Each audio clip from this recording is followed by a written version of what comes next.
What's up everyone, my name is Dalton and welcome back to another video. Now in this video, we're going to be doing episode 3 of Tricking Talk Thursday. Now I may actually even change the name to Martial Arts Monday because we're going to be interviewing a lot more martial artists. This episode we have a martial artist named Jackson Rudolph, who's a world-renowned martial artist and an insane weaponsmith. There are a couple times where the audio kind of cuts out, but I kind of just put subtitles, so hopefully you guys bear with me. There was no real time to redo this. This is by far my favorite interview video, so let's get in right to it. I'm Jackson Rudolph. I'm 22 years old. I'm a professional martial artist and founder of the Flow Weapons Training System, a weapons curriculum that not only teaches techniques, but also teaches instructors how to teach those techniques in those forms. I'm a world champion on NASCA, ISK, and WKA, and I love what I do.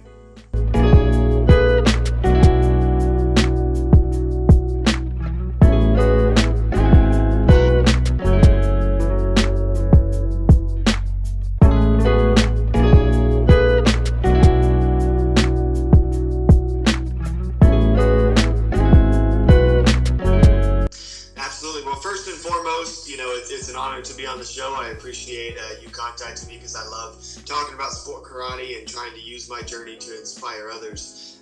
So to do that, I guess we'll start. I'll throw it all the way back. I was 6 years old, first grade. My first grade teacher was actually a black belt in Taekwondo. She was either a third or a fourth degree at the time. And we had a school spelling bee, and I was always a nerd, so of course I was at the spelling bee. And the teacher did a concrete breaking demonstration. I thought it was like the coolest thing in the world. She broke like 3 or 4 slabs with a downward elbow strike, and I knew that I wanted to start martial arts like that day. And then it just so happens that a couple of weeks later, there was a fall carnival at my elementary school. They did a silent auction for, your basic 2-week introductory course, like so many martial arts students start on. And that's how I got started. My parents won that silent auction. I did the 2-week introductory course, and I never looked back. I fell in love with it. I was introduced to bow staff probably a year into my martial arts training. It was before that I got my black belt, but I had already, gotten some experience in the martial arts. So I was probably a blue belt when I first got exposed to bow staff, but I had learned other weapons before, kamas, nunchucks, sword even. I had all learned a little bit of before I picked up a bow. But my school actually purchased the XMA program with Mike Chat back in the day. And that is where my instructor and his wife learned how to do bow from. They learned how to do bow from those videos, taught me the bow curriculum that they had, and that's what got me started on bow. I fell in love with it and continued training with it, and as I got older, I grew to love the versatility of the weapon, right? So from the powerful basic striking all the way through the, advanced and the variety of tricks you can do, from body rolls to releases. Bow has a greater variety of tricks than any other weapon does, just because, it's not limited by having a blade. It's a long stick, so there's a lot that you can do with it. And that's why I continue to kind of focus on bow as my primary weapon. Let's see. Won my first world championship in 2007. It was a WKA World Championship, which is an annual world championship event where you don't compete for your school or a sponsored team, you compete for your country. So I represented Team USA, won my first world championship that way in 2008. I think I might have said 2007. 2008 that I won that first world title that way. And then over the course of the next couple of years, started getting more active on NASCA, won some NASCA World Championships for the divisions and the point titles, won some runoffs, made stage for the first time at the end of 2008 at the Diamond Nationals for traditional forms. That's what I made stage for the first time, and then a couple years later, 2010 Compete Nationals. I made stage with my creative bow form and won with my creative bow form for the first time.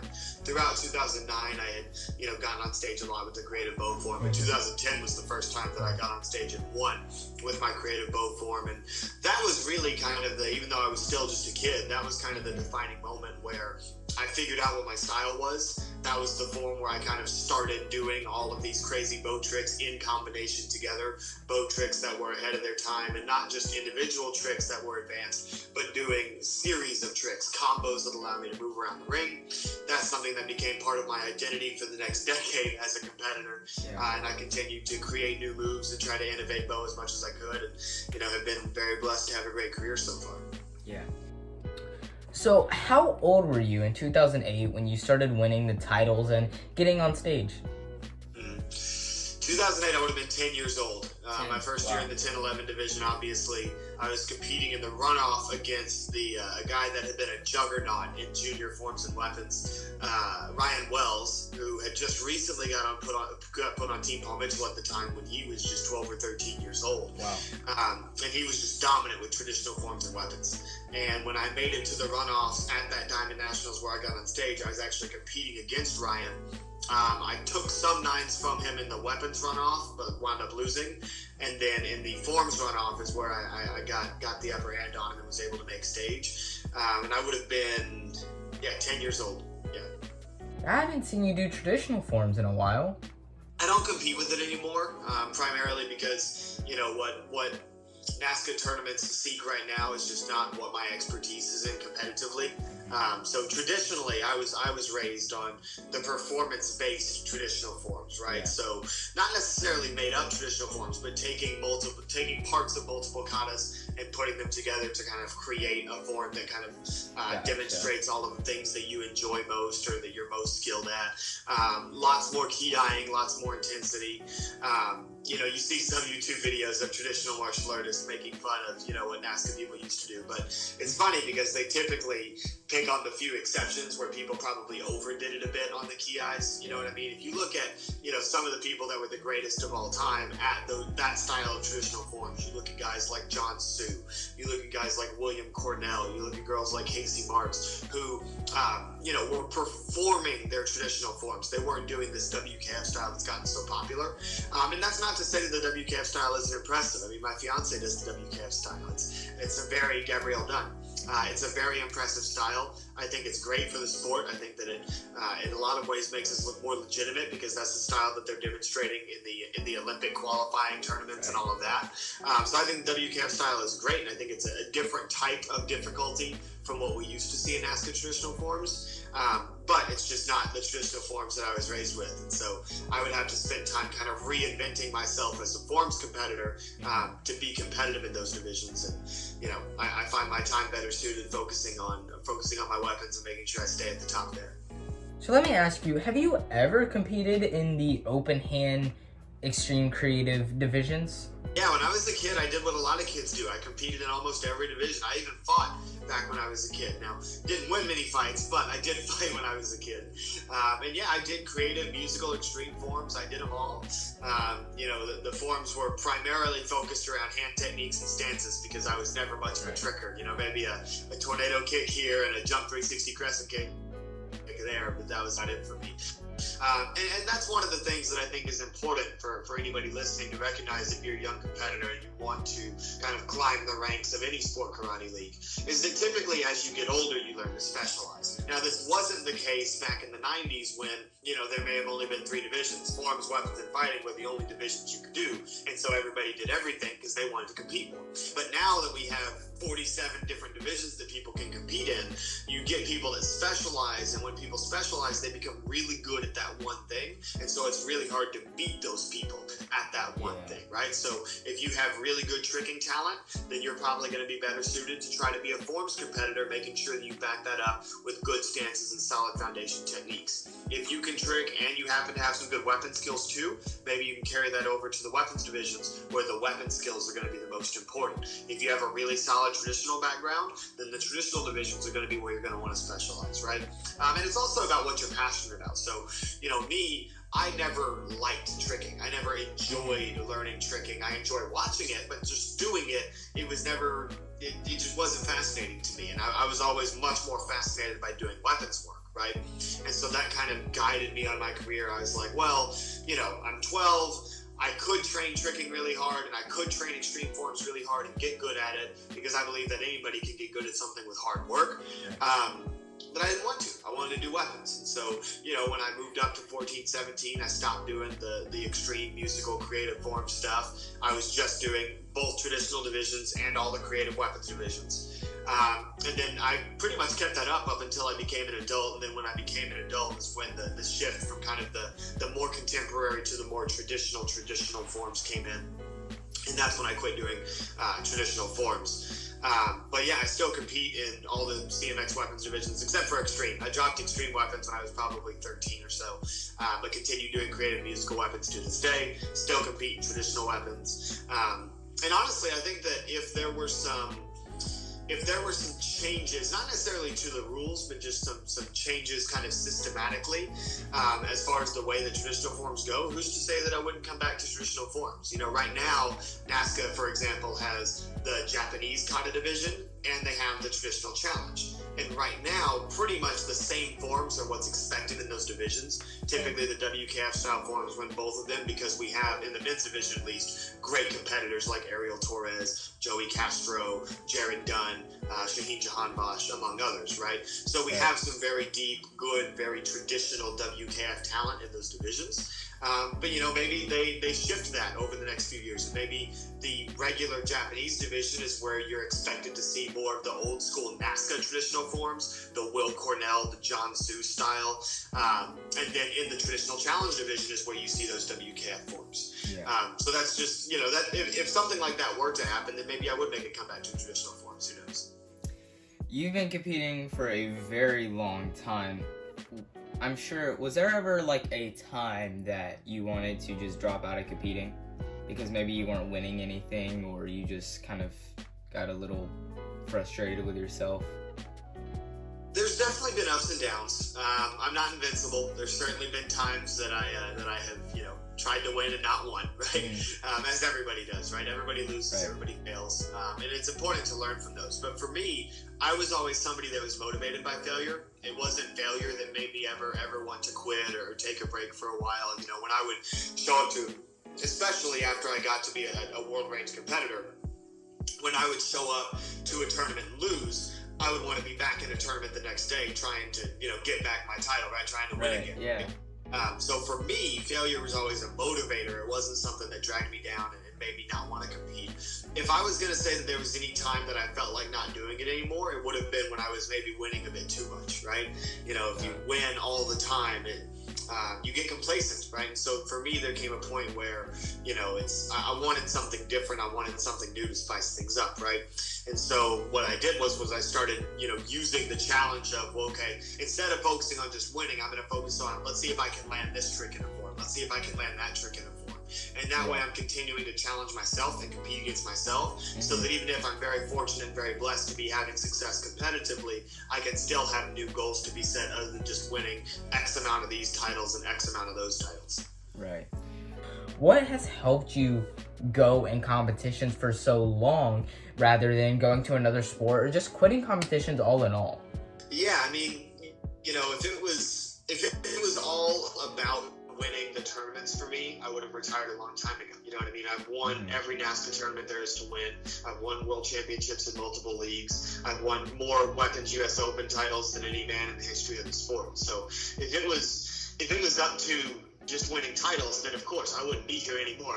I'd be on to different things. Right. But, you know, for me, it really, there was a shift when I was probably 14 to 15 years old. That's when I first started teaching seminars in sport karate.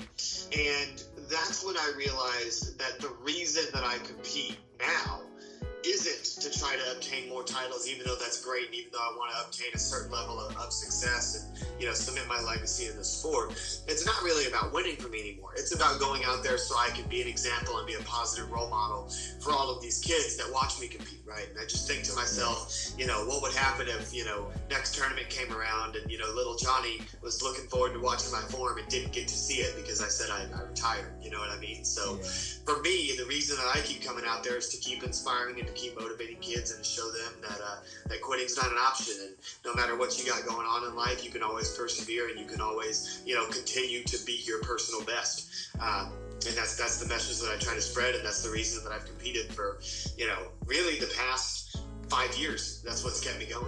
Yeah. And so Paul Mitchell is the karate team that you are representing.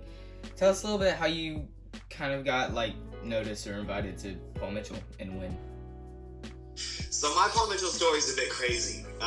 Most of the time when Paul Mitchell adds new members, they do it in the off season. So there's time for, competitors to get their gear and to, kind of, most importantly, mentally adjust to the fact that they're about to compete for Paul Mitchell. Because really, for most competitors, competing on Paul Mitchell is their career goal in the martial arts, right? It's typically, if you become dominant in your division, you make yourself a candidate for the team, and then if you're a good, positive role model and you show that you're a team player, then Paul Mitchell's going to pick you up if the time is right. And so it's a big career goal for most martial artists. And so when you achieve that, there is a mental reset that has to happen. You have to, accept the fact that you're about to represent the most prestigious team to ever compete in this sport. We've been a sport karate team for 34 years, as longer than I've been alive. You know what I mean? So it's definitely a big name and big shoes to fill. And so the reason that my story is so unique is that I actually competed for Team Paul Mitchell within 2 hours of me getting put on a team. So the way that happened was 2011 was my breakout season. I know that I said that I won a couple of overalls in 2010 and what have you. But 2011, I came right out the gate. I won the overall grand at the first 7 tournaments of that season. Lost one tournament because I stumbled in the runoff. Won the next one, won the U.S. Open, and then I think I only lost one more tournament the rest of the season. So I had like an 11-2 or 12-2 record, winning the weapons overall that season. And normally that type of a dominant season is what gets you on the team, right? But again, like I said, timing has to be right. So if the timing's not right, Paul Mitchell will hold off. In my case, I was 13. I was about to move up in 2012 into the 14-17 division, which was stacked. Cole Eckert in his prime, Austin Crane, Ross Constant, a young Reed Presley, Tyler Weaver. It was just a stacked 14-17 division that I was moving up into. And so it turns out that the reason Paul Mitchell didn't pick me up in that off season between 2011 and 2012 was because they needed to be sure that I could beat that tough competition. Like Austin Crane even was a member of Team Paul Mitchell. So they're like, well, if Austin can beat this guy, then we don't need him. You know what I mean? Yeah. And Austin's a great competitor, one of the legends of the sport, and I have a lot of respect for him. But going into 2012, I knew that's what I needed to do. I was like, I need to beat Austin. I need to show that I can win in 14-17 weapons. So Lone Star Open was the first tournament that year. And John Paul DeJoria, the CEO of Paul Mitchell, actually owns property in Austin, Texas, where Lone Star Open was. And so at that first tournament of the season, the CEO of Paul Mitchell was there. And so in my mind, as a 14-year-old, I was thinking like, okay, I'm going to impress the CEO of the company, and then he's going to want to put me on the team, right? That's not the reality, right? The reality is that if you're at a karate tournament and the CEO of like a multi-million-dollar company is there, then the guy that's representing that brand is probably going to have a pretty good shot at winning, right? Yeah. So I make it to the runoffs, and then I lost to Austin. And I'm not saying that he won because of Paul Mitchell. Austin was a great competitor. There were several times that he beat me just because he was better. Remember, I was 14, so I wasn't near the competitor that I am now. You know what I mean? Yeah. So hats off to Austin. Ton of respect to him. He straight up beat me. But it was certainly more difficult being right there in front of John Paul DeJoria. And so a couple months later, Ocean State Grand Nationals, the Paul Mitchell home tournament, comes around. And again, in my 14-year-old head, I was like, I'm going to make a statement. I'm going to win the runoff. I'm going to prove that Paul Mitchell needs me, right? And at Ocean State, that actually came true. So at Ocean State, I actually won the runoff, made it on stage, won the 14-17 weapons overall. And then kind of won the weapons overall in 14-17 a few more times leading up to the U.S. Open. So I proved that I could be competitive in the 14-17 division, proved that I could win and dominate the 14-17 division. So U.S. Open comes along, and I had received offers from other teams. I won't say any names, but other teams had offered me full ride sponsorships and, been wanting me to join their team. And there would have been some really cool teams that would have been awesome to be a part of because of how much talent would have been there. But I told all of them, give me till U.S. Open. Let me see if Paul Mitchell calls, because that's my dream. That's what I want. And I would hate to go somewhere and then have to turn around and leave if Paul Mitchell wants me. Or even worse, I would hate to go somewhere and then Paul Mitchell say, oh, well, he's not interested anymore. You know what I mean? Yeah. And so Friday morning of U.S. Open, it was maybe 10:30. I'm taking my shower, getting ready to compete at noon. And I get out of the shower, and my dad's on the phone with my coach, Lauren Carney, who also happens to be the current Forms and Weapons coach of Paul Mitchell. she's like, hey, it's for you. And I'm like, what is Lauren? Like, Lauren never calls me the morning of a tournament. What does she want? And so I answer the phone, and normally, like, because I've known Lauren for so long and she's my coach, you know, we joke and have fun and that type of thing. But this time she was like very serious, and she was like, you know, hey Jackson, we just got out of an executive meeting with Team Paul Mitchell, and we'd like you to change colors for tonight. And I was like, excuse me? And she was like, yes. And you know, I was in tears, I was crying. And so what happened was, because they decided to put me on that morning, they didn't even have a uniform for me. So I went into Lauren's room and I got Lauren's old Paul Mitchell uniform, and that's what I competed in that very first division. And what was crazy was that the team didn't want anybody else to know that I had gotten on until I stepped in the ring. And so, you know, normally if you've ever been to US Open, you know, you walk outside through the Coronado, and then you go down, you know, all the hallways to the convention center, past the lobby and all that. Right. But the way that I got to the tournament was I actually like just went a little bit outside, and there was like this full like secret hallway where the employees go, and I was like escorted through that secret hallway all the way into like the back entrance of the tournament room, come in wearing all my new Paul Mitchell swag. And you know, some people thought it was a joke. Everybody was like, wait, like, are you for real? Like, is this happening? And I was like, yeah, like literally like an hour ago I got put on the team. And yeah, it was just the coolest, weirdest thing, that it was just like right then and there, boom, they decided they wanted me. And I went out there, put on their uniform, competed, and, you know, went through the eliminations and wound up winning a US Open ISKA title Saturday night, which was my third straight US Open in a run of 4 consecutive. So that was just a really cool, really unique getting on Paul Mitchell's story there. Yeah, that's such a cool story that they just called you up like that. That must have been breathtaking. Now, Paul Mitchell has obviously opened up a lot of doors for you. Were one of them doors seminars and private lessons?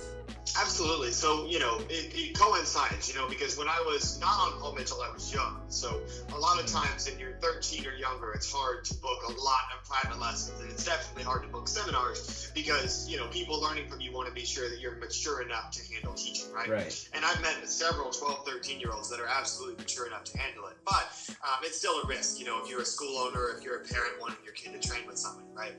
And so, you know, it coincided with, you know, me being 14. That's the age where you know, you move up into the 14-17 division, your body changes, you get bigger, you look older, right? And so that's where, you know, more school owners and more parents were entrusting me with their students and their children. And that just so happens to coincide with Paul Mitchell. So I think that, you know, a lot of it, because there's a lot of people that aren't on Paul Mitchell that still teach private lessons and seminars and all that. So most of the time, I think that, you know, getting students is a matter of your performance in the ring and your behavior outside of the ring. Are you a positive role model? Do you handle yourself properly in a professional and mature fashion? I think that that's really how people get business. Now, even though I think that, you know, just getting older and being a good competitor and trying to be a positive role model, I think that's what ultimately got me teaching opportunities. That's not to say that Paul Mitchell didn't help. Paul Mitchell absolutely played a role in that, teaching Paul Mitchell experience seminars at the US Open, being flown to Ireland to teach seminars at the Irish Open. I mean, Paul Mitchell opened up a lot of avenues. And obviously, when you get on Paul Mitchell, you get more publicity, you get more exposure, right?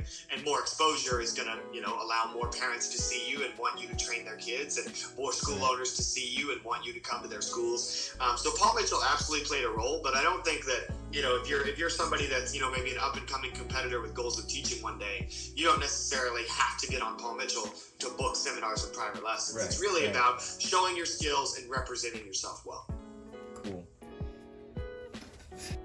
Awesome. Yeah, I totally agree with that. That's going to be about it. If you have any shout-outs, go ahead and shout it out. Yeah, so one more time, I just want to say, you know, thank you, Dalton, for the opportunity. You know, I loved coming on the show and being able to talk sport karate. It's one of my favorite things to do, and I love, you know, sharing my experiences and trying to help inspire others. And I think that the take-home message that I always leave people with in a seminar, in an interview, whatever the case may be, is that if you're a sport karate competitor watching this, the best thing that you can do for your career is be yourself. Find what you're passionate about, stick to that. That's what's going to make you a great competitor. Don't try to be anybody else. Try to create your own legacy. Right. Once again, Jackson, thank you so much for coming on. Absolutely. My pleasure, man. All right. Thank you. Bye.